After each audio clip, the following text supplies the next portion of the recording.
It's one of the most highly anticipated films of the year. Can I ask you a personal question? Okay. A raw and honest love story. Do you write songs or anything? I don't sing my own songs. Already garnering critical acclaim and Oscar buzz. Bradley Cooper and Lady Gaga's undeniable chemistry transcends the silver screen, and A Star is Born in theaters today. You know, I think, taking off my wigs, taking off my makeup, going back to an earlier place in my life to play this character, it's an interesting thing for me to reveal and to experience. Gaga plays Allie, a waitress whose dreams of making it big have stalled. Maybe it's time to let the old ways down. But her star ascends when she meets Cooper's character, Jackson Maine, a legendary musician battling his own demons. Aren't you tired trying to fill that void? Or do you need more? Ain't it hard keeping it so hardcore? Is that me? That's you. You just write that now? Yeah. The movie marks a career milestone for both actors. For Cooper, his directorial debut.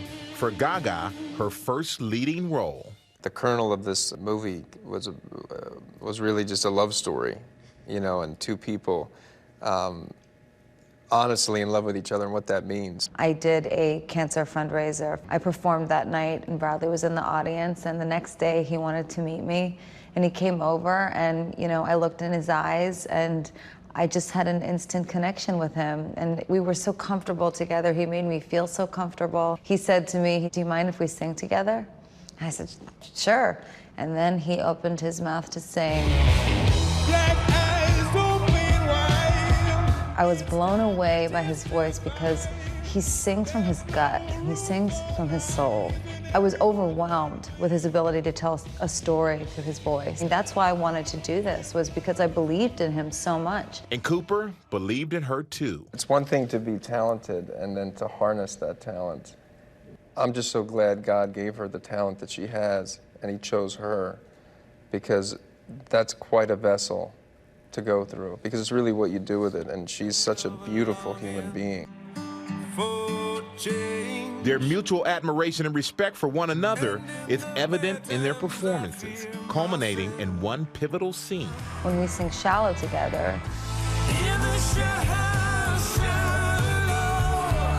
for me, in that moment, all I had to do was go, oh, I'm on set, I'm an actress, and Bradley Cooper, even though he's my friend, my dear friend, I was able to go, oh my gosh, this is new, this is real, this is something I've never done before. And that's where I drew those circumstances from. I love this song, tell me something, girl, are you happy in this modern world, or do you need more? Is there something else you're searching for? I don't think that those words could be more relevant to these times right now. It's powerful. It plays a character in the movie because, then in the chorus she says, watch as I dive in, I'll never meet the ground.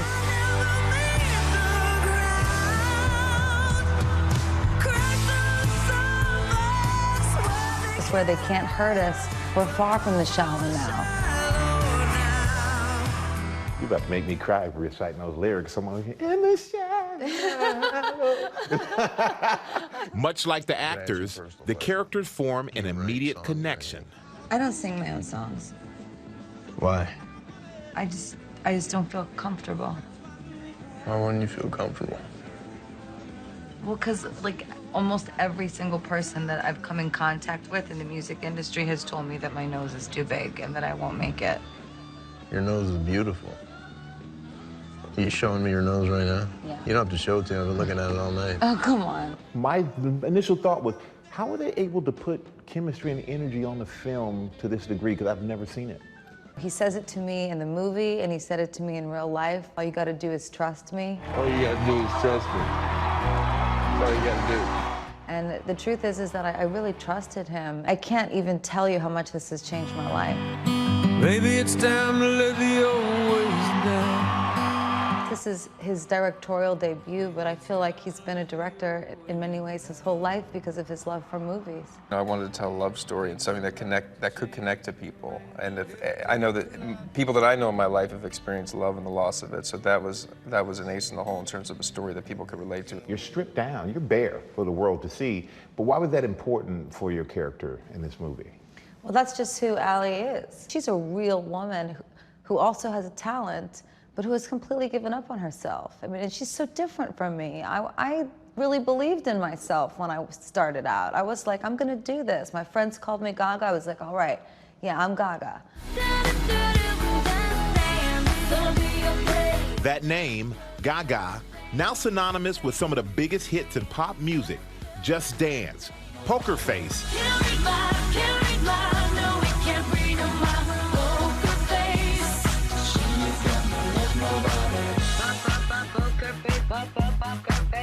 and Born This Way. Her songs dominating the charts for the last decade. And I hit the ground running. I knocked down every door to play every club in New York City. I mean, I had something to say. I wanted to say it, and I believed in myself. But this girl, Allie, she's jaded by the business. She's been told she's not beautiful enough. What's amazing is that this is a love story, and it's his love for her that gives her wings to fly. I was wondering if there's a part of you that goes, I remember those days of singing in places that people would never imagine that I would even sing in before I was this mega star. So did you relate to that part? I did relate to that part, but it was different. It was different. I really had to go back to an earlier time in my life, more like high school. In high school, you know, I got made fun of for having big dreams. I got made fun of for loving to sing and for loving to be in all the musicals and wanting to be an actress, wanting to be a musician. During that time, I was bullied and I was made fun of and I was depressed. And that is where I drew from my life experience for this character. And while in real life, Gaga is nothing like her character. She says Allie has stayed with her. The night after you stopped filming, you went back to the blonde hair, because that was something else different in the movie about you. Yes. People will understand why when they see the film, why I wanted to escape from Allie very quickly. But I was foolish to think that changing my hair color would do that. You know, watching the film again, I'm right back in there in that character. She's still very much inside of me. For NIGHTLINE, I'm Michael Strahan in New York. Hi everyone, George Stephanopoulos here. Thanks for checking out the ABC News YouTube channel. If you'd like to get more videos, show highlights, and watch live event coverage, click on the right over here to subscribe to our channel, and don't forget to download the ABC News app for breaking news alerts. Thanks for watching.